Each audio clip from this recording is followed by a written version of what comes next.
Hello, আমি এখন আছি আমাদের বকপাতা ব্রিজে। তো আমরা বেরিয়েছিলাম ঠাকুর দেখতে। ঠাকুর দেখা হলো বা হলো না সেটা কিভাবে বলি, হয়েছে। তবে বাইকে বাইকে যেতে যতগুলো ঠাকুর দেখেছি একটাও সেভাবে নামতে পারেনি, কেননা সবাই বাইকেই যাচ্ছে। যে নেমে কোনো পজিশনে ঠাকুর দেখবো সেটা পাইনি, যেদিকেই যাচ্ছি সেদিকেই ভিড়। আমতার দিকে গেছি, খানিকটা গিয়ে ফিরে পালিয়ে এসেছি। খিলের ওখানটা তো প্রচন্ড ভিড়, ওখানে ব্রিজটা পার করতে মিনিমাম 2-3 ঘন্টায় লেগে গেছে।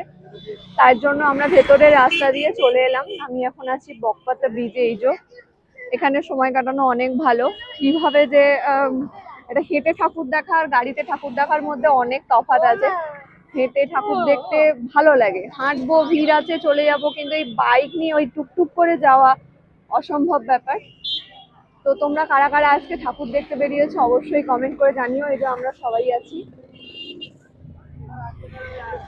চলো টাটা।